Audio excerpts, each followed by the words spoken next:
Now let's look at the specific texts that are a part of this. Now, the level of detail that Bhikkhu Bodhi gave us in the introduction is quite extensive, so what's actually in the text doesn't provide a whole lot of new information.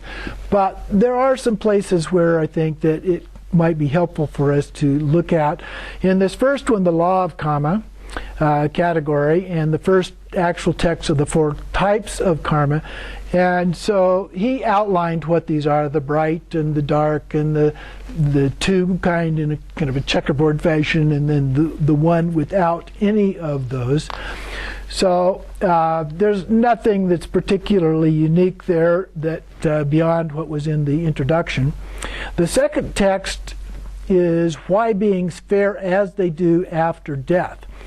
And so in this one, it does give a little bit more detail about that than he gave in the introduction.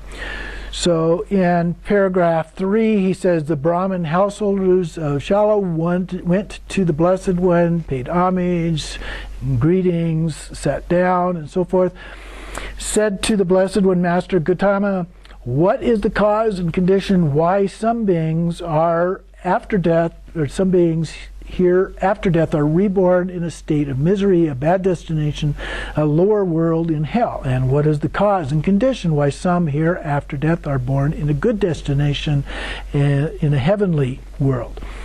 So he's talking to householders. So he says, householders, it is by reason of unrighteous conduct not in accord with the Dharma, that some beings after death are reborn in a state of misery, and righteous conduct that some are born after death in a good destination.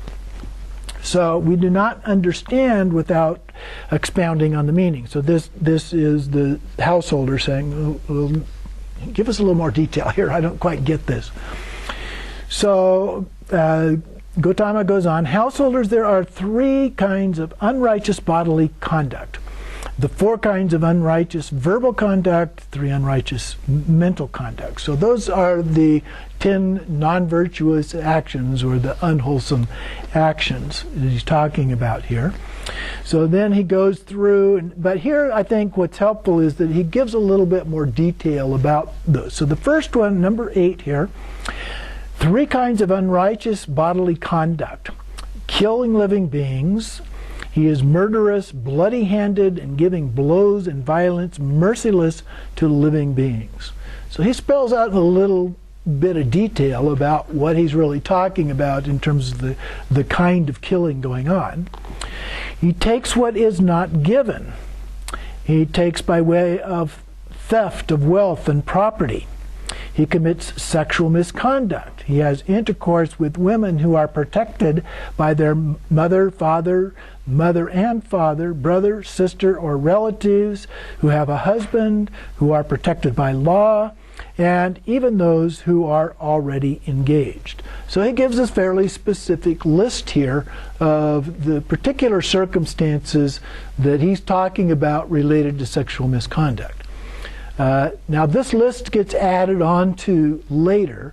I'm not sure if it gets added on to in some of the Pali Canon, but certainly when it gets to Tibet, it's got quite a long list. So if you look at sexual misconduct, for example, in the words of my perfect teacher, it's got 8 or 10 additional things that have been added on to what is in here. But I think this is probably pretty close to the original meaning, and going back even pre-Buddha, I think that it was basically adultery.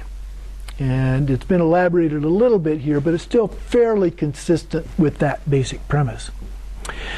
And then the 4 kinds of verbal conduct, the falsehood. So down about 4 or 5 lines here in paragraph number 9, not knowing, he says, so the person who's been asked, not knowing, he says, I know. Or knowing, he says, I do not know. Not seeing, he says, I see. Or seeing, he says, I do not see.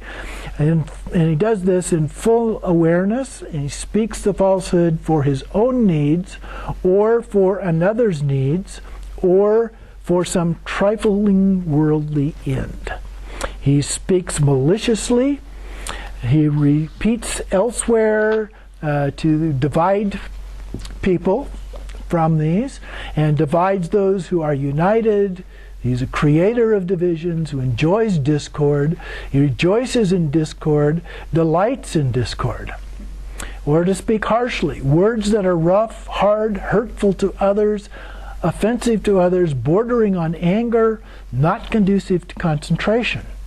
So we can see all of these are strong kinds of things. They're not just, I said a bad word to somebody. These are really strong kinds of statements that we make. And idle chatter. We speak at the wrong time. We speak what is not fact. We speak what is useless. We speak contrary to the Dharma. Words that are useless or worthless, unreasonable, immoderate, unbeneficial. So again, he's elaborating a little bit more on the kinds of things that are included in these categories. And then the third category is the mental conduct. Several different parts of this. The first one is being covetous, coveting wealth, property of others, and so thinking, may what belongs to another be mine. Intention. Mind of ill will and intentions of hate. May these beings be slain and slaughtered. May they be cut off, perish, or be annihilated. Or has wrong view, distorted vision. Thus there is nothing given, nothing offered, nothing sacrificed, no fruit or result of good and bad actions, no this world, no other world, no mother, no father, no beings who are reborn spontaneously, no good or virtuous ascetics and Brahmins in the world who have themselves realized by direct knowledge and declare this world and the other world. By reason of such unrighteous conduct, some beings after death are reborn in the state of misery, in bad destination, in the lower world, in hell. So he spells that all out pretty well. And so then he goes through the righteous form of bodily conduct, verbal conduct, and mental conduct. So with respect to the body, he talks about destruction of life. With rod and weapon laid aside, conscientiousness, merciful, he dwells, compassionate to all living beings, abandoning taking of what is not given. He does not take by way of theft the wealth and property of others, abandoning sexual misconduct. He abstains from that. The four kinds of righteous verbal conduct, abandoning false speech, and he goes through that same list but reverses all of the pairings there. So not knowing, he says, I do not know, and so forth. Under malicious speech, he does not repeat things in order to divide people.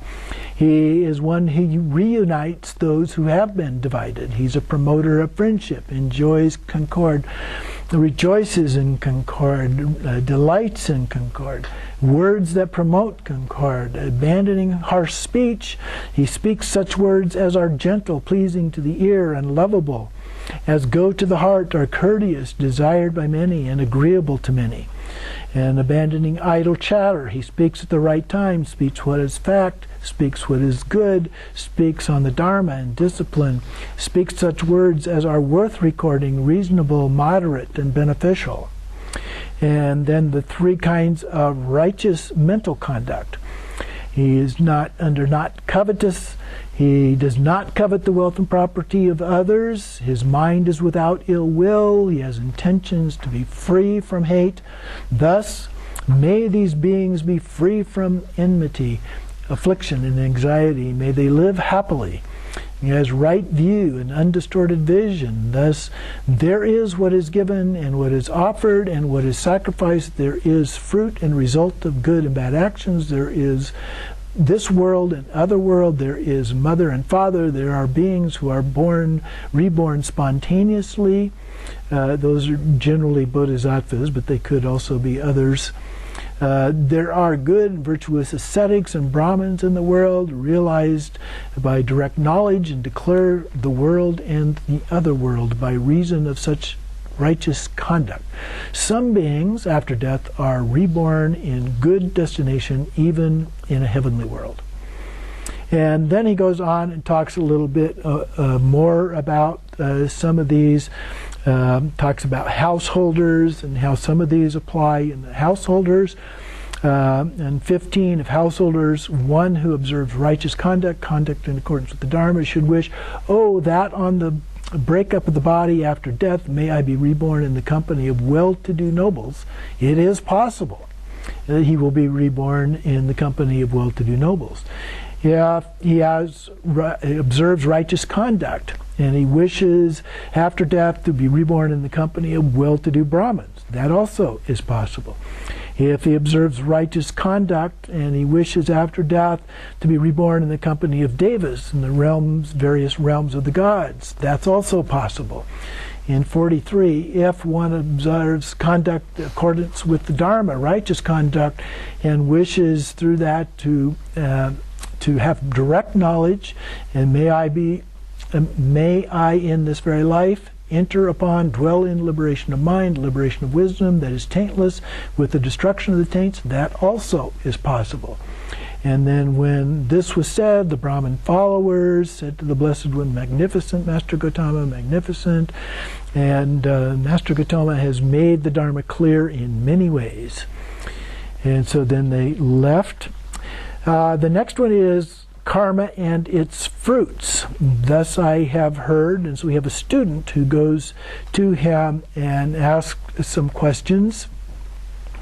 And he says to the student, beings are owners of their own actions.